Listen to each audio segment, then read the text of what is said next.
C'est une vitrine qui interpelle dans les jolies ruelles de Saint-Antonin-Nobleval. On peut y lire « Cabinet de grapho-éducation », un terme totalement nouveau pour apprendre et ou réapprendre à écrire. Lucia et sa maman sont venues de Montauban expressément rencontrer la dame au crayon de soleil. Stéphanie le prêtre, maîtresse des écoles dans une autre vie, annonce la couleur.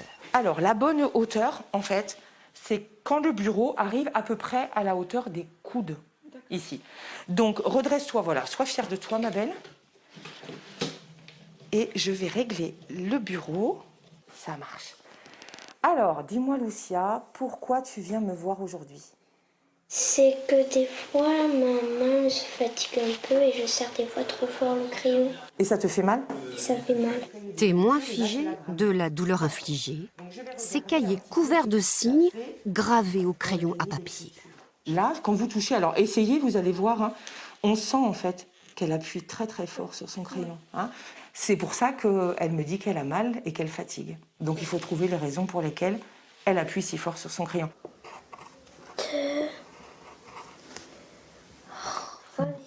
Commence alors toute une série d'exercices. Est-ce que tu sais pourquoi tu es tout crispé sur ton crayon? Est-ce que tu as une idée, toi? Non, le crayon, je le tiens comme ça et sinon, des fois, je serre, mais je sais pas pourquoi. Cette façon que tu as de tenir ton crayon, en fait, elle t'oblige à serrer le poing très fort et ça explique déjà les douleurs qui sont installées au départ. Histoire de mieux comprendre ce qui se joue là, Stéphanie le prêtre reprend la position de départ, photographie à l'appui. Alors, regardez comment est positionnée sa feuille. La feuille, elle est bien droite face à elle. Et donc, alors elle est très penchée en avant avec la main qui vient par-dessus, parce qu'en fait, elle est gênée par son corps. Elle n'a pas la feuille inclinée dans le bon sens. Une belle claque aux idées reçues, voire martelées. Démonstration. En mettant la feuille face à soi, il y a un truc qui nous gêne, c'est notre corps. Et alors, ou il y a des enfants qui vont faire ça, ou alors ils n'inclinent pas leur corps et ils vont incliner leurs mains. Et le bras, Lucia, vous avez vu, elle a avancé comme ça, et elle se retrouve avec la main sur la ligne d'écriture. Sois prête. Attention, petit à petit, Stéphanie aide Lucia à dénouer ses mauvaises habitudes. Cette main, est-ce qu'elle peut tenir la feuille là? Voilà. Il faut que je mette ma main comme ça pour après faire un peu plus meilleures lignes et que j'arrête de bouger un peu mon corps et qu'il faut que cette main, elle tienne ici. Ça fait beaucoup de choses. Une bonne écriture, c'est une écriture qui est lisible, fluide, rapide et confortable. À partir du moment où on n'est pas entravé par son écriture, qu'on écrit rapidement, parce que c'est une attente aussi de l'école, des études, etc., c'est normal, hein.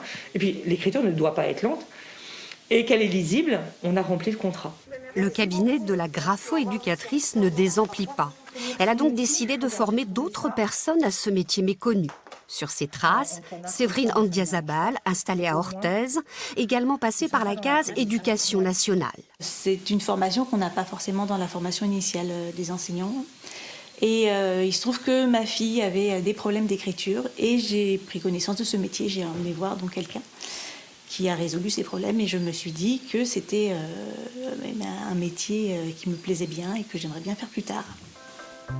Florilège de copies avant et après. Comptez 5 séances en moyenne à 50 €. Pour enfin se réconcilier avec son écriture, qui, ne l'oublions pas, est aussi d'une certaine façon un reflet de soi-même.